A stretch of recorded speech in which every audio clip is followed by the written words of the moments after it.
Bismillahirrahmanirrahim. Assalamualaikum warahmatullahi wabarakatuh. Selamat petang kepada semua mahasiswa dan mahasiswi program studi teknologi informatika. Di sini saya selaku dosen Anda yang akan mengajar PTI, yaitu pengantar teknologi informasi. Ibu memperkenalkan diri dulu ya. Nama Ibu Istiqomah, BSCMIT ya. BSC itu Bachelor Science Computer, Master of Information Technology. Ini email saya istiqomah@unmu.pnk.ac.id. Ibu berasal dari Bandar Lampung ya, dari Lampung Selatan tepatnya. Di sini ibu baru 3 tahun lebih ya di Pontianak ini. Dan saya menempuh studi S1 dan S2 saya dari Kuala Lumpur, Malaysia. Insya Allah di sini saya akan sama-sama ya share untuk mata kuliah PTI ini kepada Anda semua. Ya, tidak lupa pula saya ucapkan kepada semua mahasiswa dan mahasiswi program studi teknologi informatika ya, mohon maaf, program studi teknologi informatika, supaya selalu menjaga jarak ya, jagalah kesehatan Anda dan jangan lupa memakai masker dimanapun Anda berada. Di sini langsung saja ya kita ke deskripsi mata kuliah. Ya. Ini adalah mata kuliah PTI yang memang akan Anda belajar ya. Di mana mata kuliah ini yaitu akan membahas tentang sejarah komputer digital dan teknologi informasi ya, termasuk perkembangan ide dari para penemu dan pengembang mesin komputer dan teknologi informasi. Kuliah ini juga akan menjelaskan penggunaan beberapa aplikasi berbasis komputer dan TIK. TIK itu teknologi informasi komunikasi yang digunakan dalam pengolahan data. Materi dalam kuliah ini juga akan membahas tentang pentingnya etika dan keamanan dalam menggunakan komputer dan TIK ya, atau teknologi informasi komunikasi tersebut. Kemudian ya, apa gunanya kita belajar mengenai materi PTI ini ya? Di mana Anda selaku mahasiswa ya yang mengikuti perkuliahan PTI ini akan mendapatkan manfaat, di mana Anda akan mendapatkan wawasan bahwa penemuan dan terobosan komputer digital dan TIK itu dihasilkan dari adanya kerjasama ya, dan kerja bersama dari banyak orang. Jadi komputer digital dan TIK tidak bisa diklaim, diciptakan atau ditemukan oleh satu-satu orang. Tapi ya, ianya adalah hasil kolaborasi yang melibatkan banyak orang dan institusi yang ada. Di sini intinya adalah ya, semua terobosan komputer digital itu tidak ada yang dihasilkan dari kerja sendiri, selalunya ada kerjasama ya dari institusi lain ataupun ada penelitian dengan penemu-penemu lain seperti itu ya. Ya, selanjutnya adalah harapan ya. Apa harapan dari PTI ini sendiri? Ya, setelah Anda mengikuti mata kuliah ini, ya, Anda diharapkan dapat menjelaskan prinsip-prinsip dan terminologi dari teknologi informasi tersebut, ya, paham mengenai hardware atau perangkat keras, software atau perangkat lunak, internet, serta mengetahui perkembangan teknologi informasi.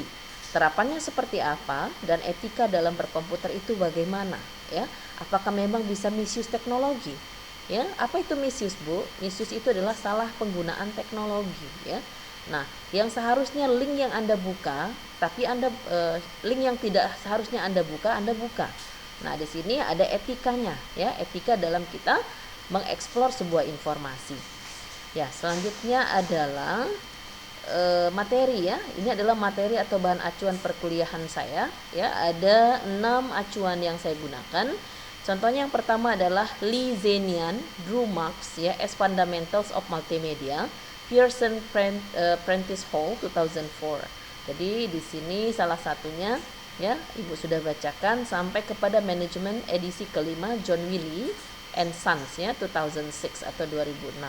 Jika Anda ingin mengeksplor semua informasi berdasarkan bahan acuan ini, silahkan saja ya, Ibu tidak melarang ya.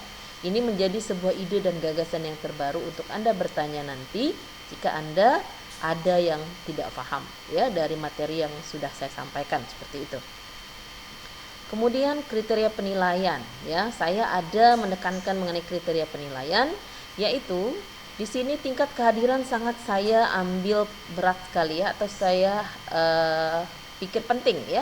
Karena ini sangat mendidik Anda. Minimal 75% dari kehadiran Anda dan saya ya sebagai syarat mengikuti ujian akhir. Saya akan memberikan Anda ujian akhir, maka Anda akan menghadiri ujian akhir tersebut ya. Harus 75% dari 100%. Oke.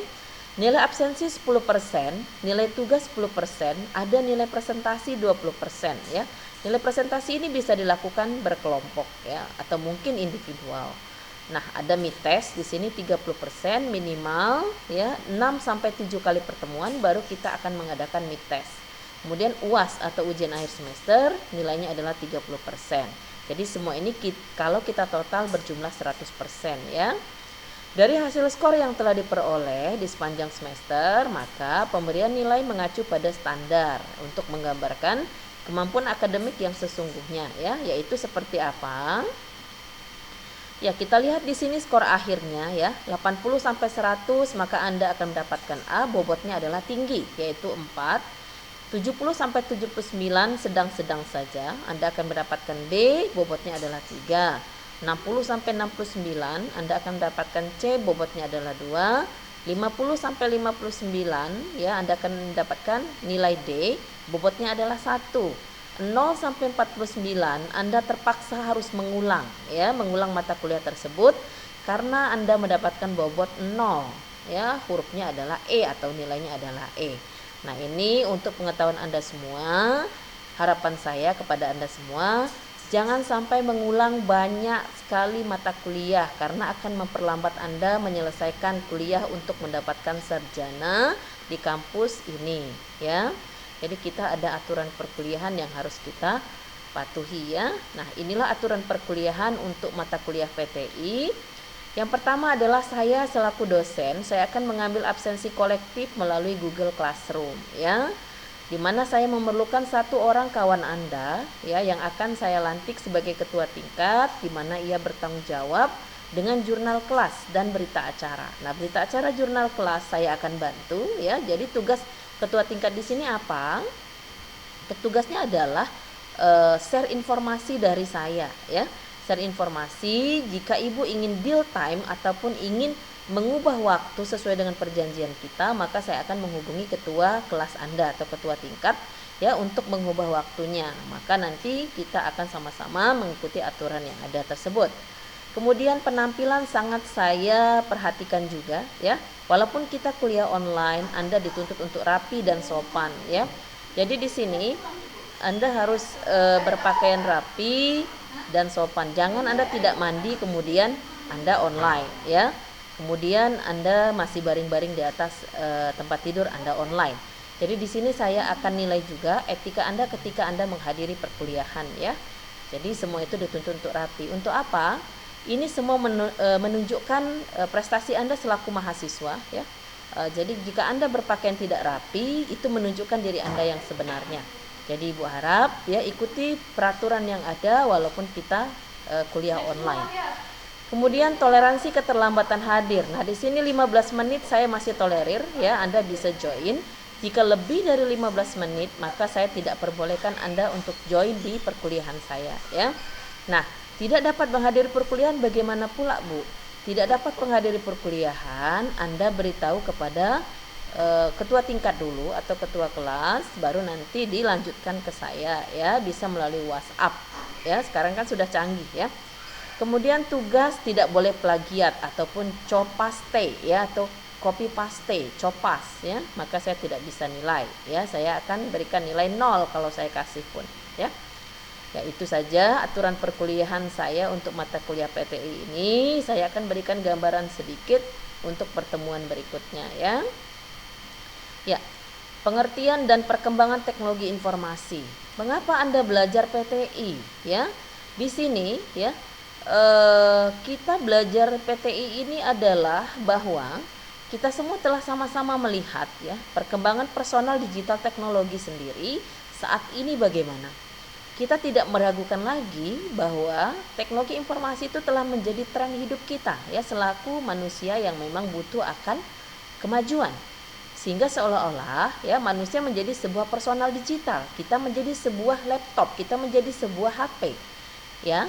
Jadi teknologi komputer sebenarnya ya bertahun-tahun lalu secara harfiah telah mengelilingi sebagian besar manusia di dalam hidup kita sehari-hari. Salah satu contohnya seperti di Amerika ya misalnya. Mereka dengan mudah mengenali bentuk mainframe, mini komputer yang dapat ditemukan pada kebanyakan media bisnis ya, sekolah dan perkantoran pemerintah. Sedangkan untuk komputer mikro dapat kita temukan pada kebanyakan alat-alat rumah tangga ya, digunakan juga untuk penyimpanan informasi, game dan belanja elektronik ya. Komputer juga digunakan banyak juga ditemukan ya pada beberapa peralatan lain ya. Ya. Kemudian masalah teknologi informasi diyakini bahwa akan menjadi penggerak utama dan sangat penting dalam pertumbuhan ekonomi dunia ya. Nah, ini sudah kita buktikan bersama, tanpa adanya gadget atau teknologi kita akan merasa dunia ini sangat sempit ya. Kalau adanya internet, kita tahu bahwa apa yang terjadi di luar sana, apa yang terjadi di luar negeri, apa yang polemik yang terjadi di negara kita tidak perlu lagi ya naik pesawat atau bagaimanapun. Nah, sekarang semua ada di ujung jari kita. Kita pesan makanan semua ada di teknologi ya. Nah, ini sangat dipandang sebagai hal yang sangat penting ya dalam perluasan kesempatan kita ya memperoleh informasi mengenai apa yang terjadi di masyarakat di dunia ini. Manfaat praktis ya yang bisa kita gunakan dari teknologi informasi ini adalah kita bisa membuat sebuah keputusan ya. Kita tahu bagaimana cara mengatasi masalah-masalah komputer juga. Kemudian kita tahu cara mengupgrade sistem ya dan juga mengintegrasikan dengan produk-produk baru. Kita juga tahu bagaimana cara menggunakan internet secara efektif, tidak misuse teknologi ya, dan tahu bagaimana penggunaan komputer untuk menentukan karir kita ke depannya seperti apa ya. Ada beberapa tokoh ya yang memang mengerti ya ataupun tahu mengenai pengertian dari PTI itu sendiri ya. Seperti ada Hak dan Kin yang menyatakan bahwa teknologi informasi itu seperangkat alat di mana ia banyak membantu manusia bekerja dengan informasi dan melakukan tugas-tugas yang berhubungan dengan pemrosesan. Nah, nanti Ibu akan ajarkan Anda sampai kepada sedetail-detailnya seperti apa ya. Nah, di sini nanti Anda juga belajar fungsi-fungsi dari teknologi informasi itu sendiri seperti apa ya. Nah, kemudian kenapa teknologi informasi saat ini menjadi hal yang sangat penting ya? Sudah banyak sekali organisasi yang menerapkan teknologi informasi di mana untuk mendukung kegiatan organisasi mereka ya. Nah, itulah ya sedikit banyak gambaran yang bisa saya share ya kepada Anda untuk pertemuan pertama ini pada mata kuliah PTI yaitu pengantar teknologi informasi. Semoga informasi yang Ibu share ini bermanfaat ya untuk Anda semua dan harapan saya ke depannya ikutilah aturan perkuliahan yang ada. Jika ada pertanyaan ya yang memang Anda tidak paham, silahkan masukkan kolom komentar di dalam Google Classroom. Insya Allah saya akan menjawabnya ya. Ya walaupun kita kuliah online ya, tapi kita tetap menjaga etika ya, menjaga etika berkomunikasi, etika berpakaian ya, etika dalam menyampaikan pendapat dan sebagainya. Ibu akan mengadakan kuliah live nanti sewaktu-waktu ya, mungkin hari pertama atau hari berikutnya. Ibu akan share dulu informasinya, kemudian Anda baca, maka saya akan mengadakan kuliah online ya secara live kepada Anda semua sesuai dengan waktu yang ada, dan disitulah nanti kita akan berchat ya sebanyak yang kita ada untuk saling bertanya. Baiklah, mungkin itu saja ya untuk pertemuan pertama ini. Ibu ucapkan terima kasih untuk kehadirannya pada perkuliahan pertama ini. Semoga ilmu yang Ibu share ini bermanfaat untuk kita semua ya. Selalu jaga jarak, jaga kesehatan dimanapun kita berada. Itu saja yang bisa share hari ini ya. Itu saja yang Ibu bisa share hari ini. Terima kasih banyak. Ibu ucapkan wabillahi taufiq wal hidayah. Wassalamualaikum warahmatullahi wabarakatuh.